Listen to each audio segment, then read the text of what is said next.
My name is Pavel Savinov, and I'm software engineer from Liferay. I work in web experience team, mostly on the audience targeting project. And today I'm going to show you some interesting use cases of audience targeting for Liferay digital experience platform. For those of you who still have no idea how Liferay audience targeting works, I will explain it briefly. We have a set of segmentation rules, like 40 built-in rules, which could be combined into the user segments. Users are able to create marketing campaigns based on these user segments. And we have display tools such as user segment content display and campaign content display, which allow you to show specific content for specific user segment or marketing campaign. Also, we have a sort of asset publisher called user segment content list, which allows you to browse specific content marked with the user segment of current user. We provide powerful report builder, which allows you to build custom reports using different combinations of metrics. And today I'm going to show you 3 examples of experimental segmentation rules for audience targeting. And at the end, I will give you all the source code of these rules. On the DEVCON 2015, there were a lot of words said from the stage about digital experience in general and importance of the user journey in particular. So my first rule will be implementation of the user journey for Liferay audience targeting. I want to explain you the importance of the user journey using this simple picture. For example, then I'm going to book a hotel for my vacation. I usually should go through the set of steps. I start from awareness step, looking on online ads, maybe watching TV or listening to the radio. And then I go to the consideration step, and I finally found appropriate platform. I read some blogs, maybe hotel reviews, or even receive direct emails from the platform, and they take me to a purchase step. I make a purchase through the website or contact center or whatever. And here is the moment their normal user journey typically goes wrong. Instead of taking me to a retention step or to advocacy step, they take me back to the consideration or awareness step, showing me the advertisement for the same hotel or another hotel, but in the same place, and it looks very ugly. And that's why user journey, good user journey implementation is very important, because it happens even with the biggest platforms. We should define what we will call user journey in terms of Liferay digital experience platform. It could be a user journey through a set of web contents, through a set of blog entries, through a set of shopping cart items, etc. But in our case, it will be a user journey through a set of layouts. It's quite good because almost every page in Liferay has associated layout instance, and almost any activity of the user could be tracked through the layouts visits. In this implementation, we will be able to use both types of pages for Liferay. It's public and private pages. I want to mention one advantage of the user journey rule. In audience targeting, we store all the data, all the analytics data, in the same data storage as all the Liferay data. But for our user journey rule, since we are going to use Liferay Service Builder, we will be able to create separate data storage for our user journey instances and avoid undesirable influence in case of some database performance problems. And now I'm going to show you a live demonstration how this user journey rule works. I have a website called Erich Maria Remark. We will sign in as a normal user. And first of all, I want to show you how this rule looks like from the administrator's perspective. I have a user segment with that rule, and it's quite simple. It has interruptible switch and the user journey itself. And we can easily delete any step of a user journey or add new step using page selection dialog. And as I told you before, we are able to select between private and public pages. And here's how our user journey looks like. Let's go back to the site. Now we are going to visit Special Content tab. And as you can see, here we have a user segment content display, but it's still saying that we have no special content available. We should go through the user journey to make it available. Let's go to the remark biography, then to the free comrades, all quiet on the Western Front, and a spark of life. And now we are going to visit our special content tab once again. And here it is. Since we went through our user journey, the special content now is available.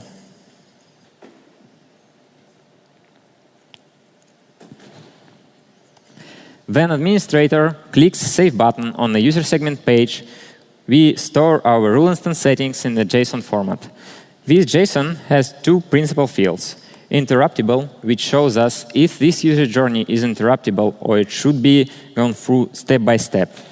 And array of steps, and each step contains ID of target layout and the number of step, the order of step. And this is how we evaluate our user journey rule. As I said, we are going to use Liferay Service Builder services as OSGI references since our rules are OSGI components. And we will need to recover our array of steps from the rule instance settings. To avoid bothering you with a lot of source code, I made some sort of flowchart to explain you how the evaluation of the user journey rule works. First of all, we should check if we already have user journey instance for that specific anonymous user ID and rule instance ID. And if we have one, we calculate the difference between current step of a user and current step of a user journey. If our difference equals to 1, it means that user made exactly one step forward through the user journey, and we update our user journey instance with current layout ID and the timestamp. And if we don't have user journey instance, we check if the current step of a user is the first step of a user journey. And if it is, we add new user journey instance with current layout ID as a first step. And that's it. Quite simple, but at the same time quite powerful, and can save a lot of advertisement budget for the campaign, like I mentioned in the description of importance of a user journey. Of course, we can make some extra things to make this rule even more powerful. First of all, we can apply it to different types of assets: web contents, blogs, wiki pages, shopping cart items, or even for specific views of specific portlets. We are able to create metrics and wrappers to be able to measure the effectiveness of our user journeys. And the third thing, we can reuse our user journey services as OSGI references to create even more complex rules. The second rule I want to show you today is about email analysis. I guess every one of us has had this strange feeling that our email providers are reading our emails, and after that, different advertisement engines offer us some content based on our emails, right? So what is all about? Since I started to work on the audience targeting project, I was asking myself why we are so user-driven. What do I mean? Then user performs some action in Liferay. This action is being performed in the context of a servlet request. We intercept this servlet request and pass it to a rules engine. And our rules engine calculates appropriate user segments for this user. It's also reflected in our rules engine interface, because both methods of the rules engine interface accept servlet request as a parameter. And today, I want to introduce you event-driven approach for audience targeting. The idea of this approach is that they're going to introduce new message listener for interesting destination and segment our event-specific users based on our rule criteria. First of all, we should create message listener for the mail destination of Liferay. It will be an OSGI component, so we are able to reuse almost any service of Liferay DXP. And the second point is that this message listener works asynchronously, so we don't force the user to wait while we are processing the data. And now I'm going to show you another demonstration how this mail keywords rule works. I have an our website here called Luxury Cars. We are signing in as a usual user once again. As you can see, we have an asset publisher and 2 user segments content display with no content available yet. We're going to subscribe for our asset publisher and just log out. We log in as an administrator who is able to add a new content. And now we are going to add new web content for this asset publisher. And it will contain our keywords. Here I have one.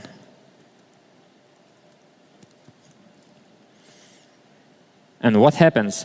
Right now, as a publisher, we send an email for subscribed users. And since our email contains specific keywords, as a subscribed user, we will be able to see special content. Now we are logging back as a normal user, subscribe, and here it is. Since we received a mail with specific keywords, now we are segmented with that user segment, and we are able to see that special content. Now I'll show you how this rule looks like from an administrator's perspective, and it's quite simple. It contains only a set of keywords separated by comma and nothing else. Here it is. That's it. Let's continue with the presentation. And this is how the receive method of our message listener works. First of all, we should retrieve all user IDs by email addresses we have, and get all available user segment with the mail keywords rule instance available. We create evaluation context with the message body from the email and evaluate our mail keywords rule with this context and save the matches for each combination of the user and the rule instance. I said that we are going to evaluate the rule with the context. What did I mean? We introduced new method for the rule interface, and it accepts generic context, which is map string object, instead of servlet request for the rule evaluation. And this is how our evaluation with the context works in our mail keywords rule. We should get a message body from the evaluation context. As you remember, we put it there in our message listener. We get JSON array with the keywords from the rule instance settings, and iterate over the keywords array to check the keywords. We just check if the message contains our keyword or not, and that's it. I want to mention some further steps and the marketing impact of that rule. First of all, we could apply some approximate string search libraries like Frege or Apache Common Text to make this rule even more powerful. We can create metrics and wrappers to measure different statistics, like keywords density, for example. Also, I want to point out that Liferay has a lot of built-in message bus destinations like live users, push notifications, workflow, and we can use them to create more interesting rules. And also, I want to mention that this rule has a great marketing impact, since I said at the beginning, almost all biggest email providers use such approach for their marketing purposes. And the last rule I want to show you today is about emotional segmentation, emotional analysis. Some of my colleagues say that this is a very creepy rule, but I guess you will like it. In the modern IT systems, there are a lot of sources of personal information about the user. The most common are microphones and the web camera. Almost every notebook has it. So using this personal information, we can segment our user based on different personal characteristics, like their mood, interaction with the voice helpers, face features detection like color of eyes or skin, etc.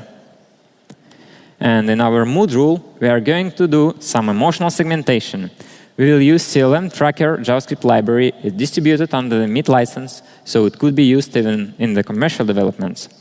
It supports basically 4 types of emotions: happiness, sadness, anger, and surprise.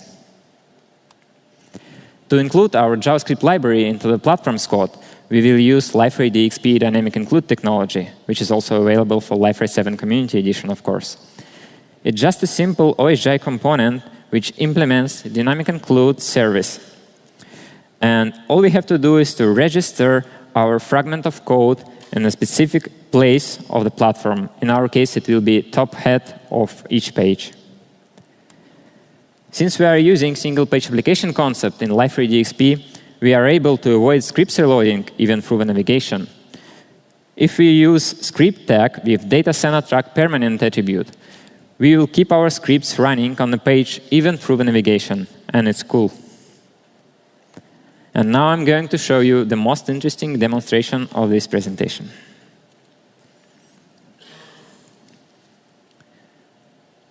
I will log out,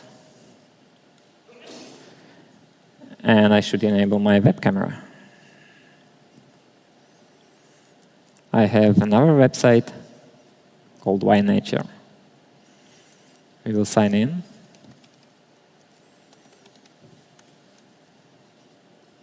And I will show you how this rule looks like, first of all.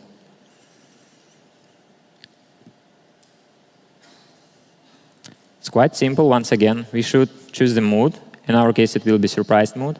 We should define mood threshold, how surprised we are, from 0 to 1, and the mood time to leave. Let's go back to the site. Here you can see a normal monkey. I'm a normal monkey right now. And now I will go to the elephants page. I have a special shortcut to open this overlay. And now I will have surprised face. That's it. I close the window and go back to the monkeys page. Oh, that's the live demo. OK, let's try it again. It happens. Very surprised. I should be very surprised because we defined big threshold. Oh, that's it.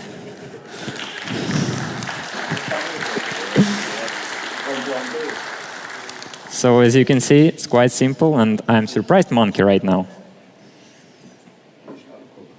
Let's disable the web camera and continue the presentation.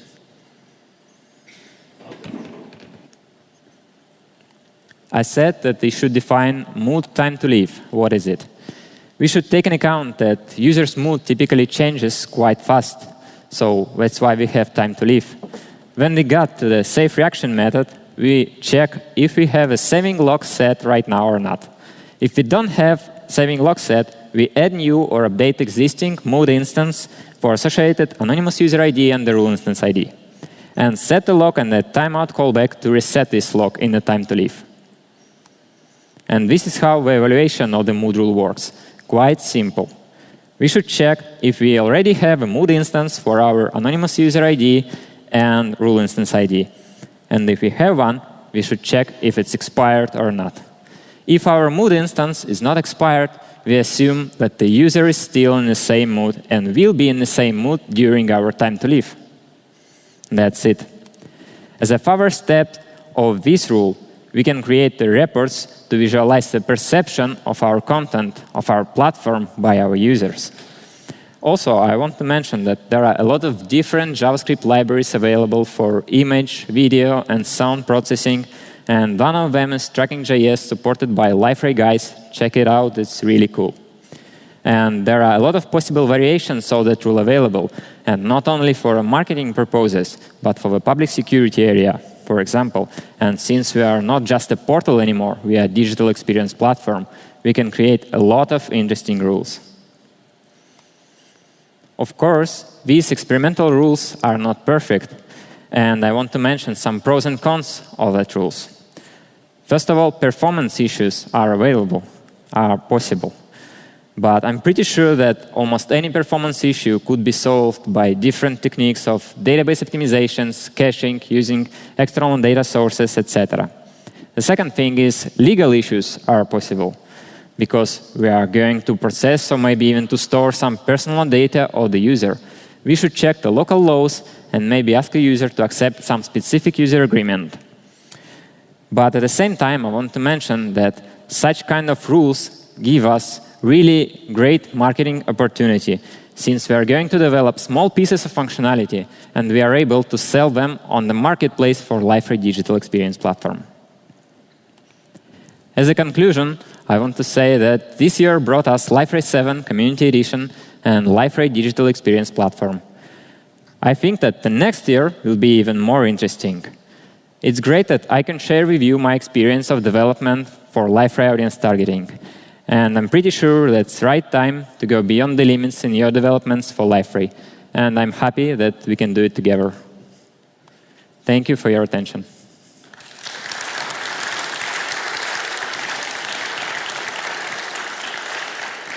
I think we have more than enough time for questions, so if you have one, please feel free.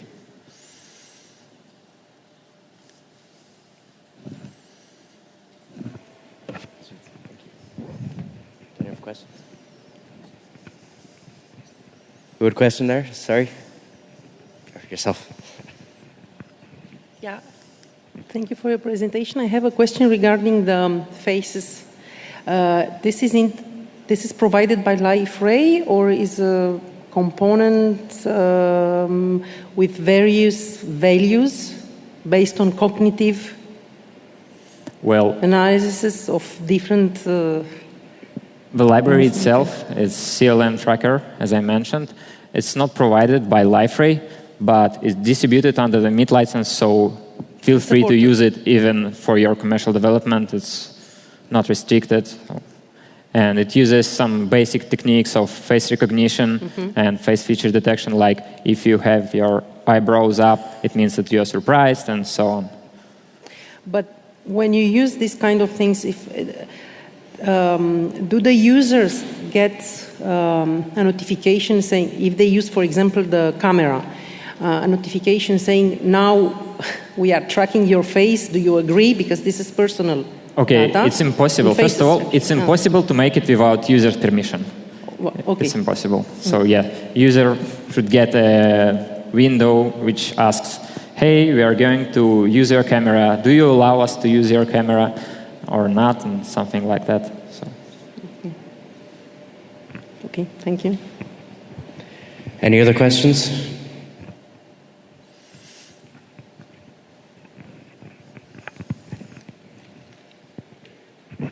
Hi, I'm Eric. Hi. I'm pretty sure it has been said maybe yesterday during the other session, but how do you deal with non-authenticated users? Well, we use the concept of anonymous users.